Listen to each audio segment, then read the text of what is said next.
Pagi Pak Gede. Selamat pagi Pak Wawan. Ya, bagaimana kabarnya hari ini? Hari ini kabar saya baik hari ini. Ya, baik Pak Gede. Hari ini kita akan melakukan dialog dalam rangka kegiatan praobservasi sebelum saya melakukan penilaian supervisi akademik di kelasnya Pak Gede. Nah, Pak Gede tentu sudah menyiapkan modul ajar. Bisa Sudah saya minta modul sudah ajarnya? Bapak, saya sudah siapkan. Ya. Ini untuk Bapak satu. Ya, terima kasih Pak Yang Gede. bisa Bapak cek dulu Pak. Ya. Nah, baik Pak Gede, mungkin yang pertama yang ingin saya tanyakan adalah materi yang akan Pak Gede ajar. Itu materinya, materi apa, di kelas berapa? Materi yang saya akan ajar adalah hemat energi di kelas 5B Pak. Oke, nah kemudian tujuan pembelajarannya Pak Gede? Apa Siswa tujuan dapat pembelajarannya? melakukan hemat energi di kehidupan sehari-hari. Ya, apakah tujuan ini sudah sesuai dengan CP? Dengan Sudah. capaian pembelajaran? Sudah Bapak, sudah sesuai dengan CP fase C-nya. Oke, nah kemudian Pak Gede, pendekatan yang akan Pak Gede gunakan apa? Pendekatan pembelajaran mendalam Bapak. Oke, menarik sekali. Nah, ini merupakan pendekatan yang baru dikeluarkan oleh pemerintah gitu ya. Tentu ini akan sangat menantang sekali tentunya bagi Pak Gede. Nah, Pak Gede, dalam pembelajaran mendalam, pertama kita harus memahami dulu kerangka pembelajaran mendalam. Nah, di praktik pedagogis, Pak Gede sudah menyiapkan apa persiapannya Pak Gede? Pertama RPP, Ya. kemudian kedua media pembelajaran. Nah, kemudian untuk pendekatan yang digunakan pembelajaran mendalam, kemudian model pembelajarannya apa? Modelnya adalah proyek Pak, proyek based learning. Proyek based learning. Berarti nanti dalam kegiatan Pak Gede akan memberikan sebuah proyek. Iya, Ya, bentuk proyeknya seperti apa? Bisa diberikan gambaran? bisa Bapak. Nanti proyeknya anak-anak membuat video pendek Bapak terkait bagaimana cara menghemat energi di rumah. Oh, Seperti ya, itu. keren sekali. Bisa Ya. berupa video, bisa berupa apa namanya itu Pak? Foto. Foto.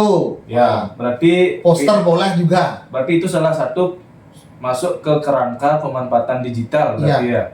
Ya, selain kita langsung ke digital mungkin, berarti selain foto, video, berarti bagaimana bentuk pemanfaatan digital dalam pembelajaran nanti? Pemanfaatnya saya akan menampilkan video Pak untuk pertanyaan pemantiknya sehingga anak-anak berkesadaran. Ya. Nah, seperti itu menampilkan video, anak-anak menganalisis video tersebut Bapak. Ya, nah kemudian apakah nanti tidak memanfaatkan PID yang kita miliki di sekolah? Saya akan memanfaatkan PID Pak.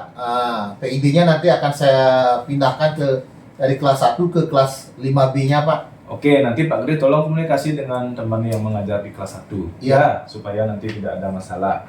Nah, terus untuk lingkungan belajar, apakah nanti kegiatan yang Pak Gede lakukan itu di kelas atau ada kegiatan lain? Ada Bapak, ada lingkungan di kelas berupa pembelajaran secara kelompok dan lingkungan di luar kelas mengamati lingkungan sekitar tentang penghematan energi. Oh, berarti nanti saat kegiatan pembelajaran ada kegiatan keluar mengamati lingkungan seperti itu. Iya. Ya, bagus.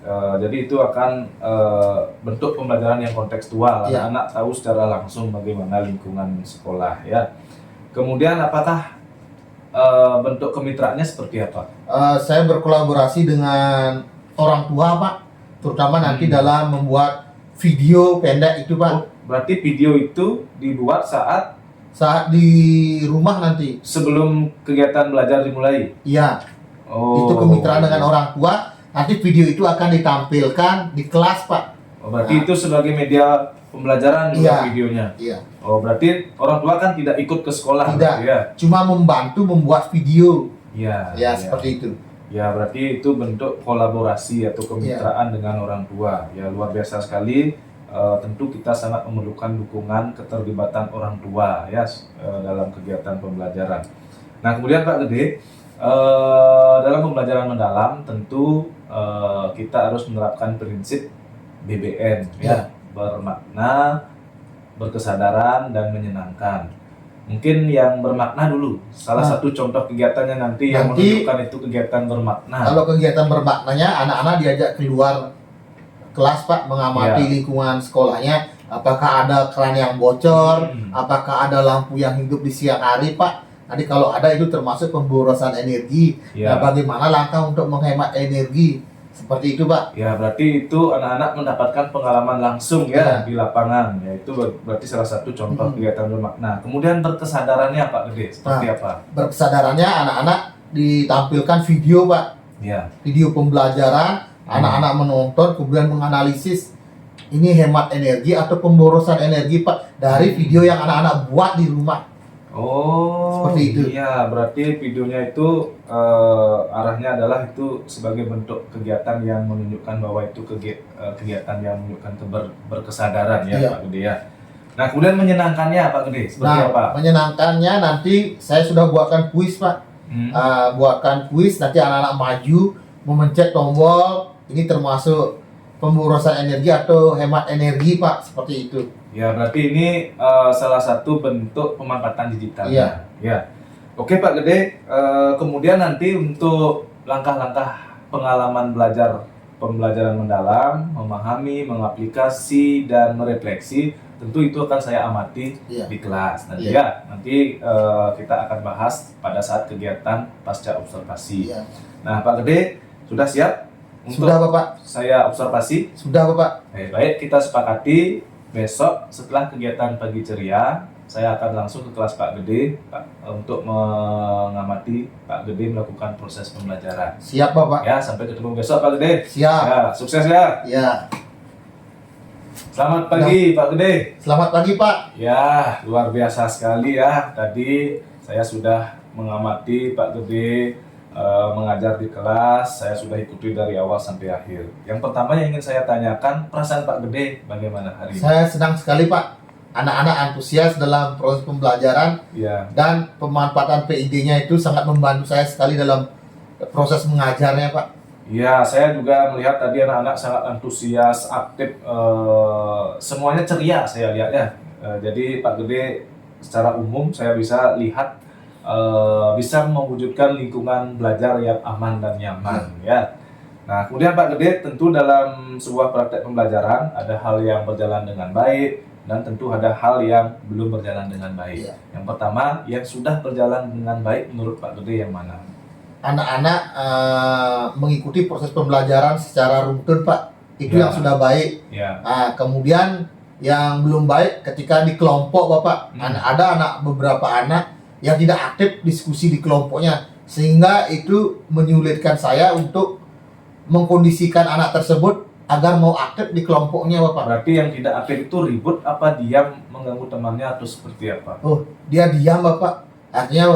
Artinya antara paham materi atau kurang itu, Pak. Oh, berarti itu kendala yang belum berhasil tadi. Nah, kemudian strategi kedepannya supaya tidak terulang hal yang sama.